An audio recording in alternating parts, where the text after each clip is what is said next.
వాస్తవంగా నందమూరి కుటుంబ వారసుడు అంటే మంచి హైప్ ఇచ్చినే ప్రచారం జరుగుతుంది. ఫర్ ఎగ్జాంపుల్ ఇంతకుముందు నారా రోహిత్కి సంబంధించి ఏకంగా 8 సినిమాల్లో ఒకేసారి సైన్ చేసినటువంటి ఒకేసారి షూటింగులు ప్రారంభించుకున్నటువంటి చూసాం.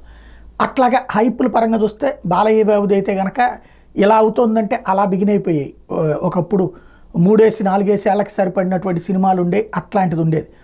ఇప్పుడు ఆయన వారసుడైనటువంటి మోక్షజ్ఞ అది అదే స్థాయిలో భారీగా లాంచ్ చేస్తారు, అనౌన్స్ చేస్తారు అనుకుంటే ఇప్పుడు తాజాగా బాలయ్య స్వయంగా తన కొడుకుతో తనే నిర్మాణం తనే దర్శకత్వం వహించి సినిమా తీయబోతున్నారు.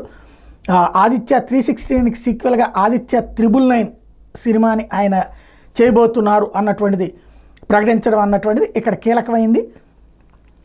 తద్వారా బాలయ్య వారసత్వం అంటే నందమూరి తారక రామారావు గారి వారసత్వం బాలయ్య అయితే బాలయ్య వారసుడిగా మోక్షజ్ఞ వస్తున్నాడు అన్నటువంటిది ఇక్కడ బాలయ్య అభిమానులు సందడి చేస్తున్నారు, సంబరం చేసుకుంటున్నారు. ఓ పక్కన హరికృష్ణ మనవడు తారక రామారావు నందమూరి తారక రామారావు ఓ పక్కన వైవిఎస్ చౌదరి ద్వారా లాంచ్ అవుతుంటే ఇప్పుడు నందమూరి వారసులు ఎవరు అంటే ఎవరైతే సక్సెస్ అవుతారో వాళ్ళు. ఇప్పటిదాకా బాలయ్య సక్సెస్ అయ్యారు.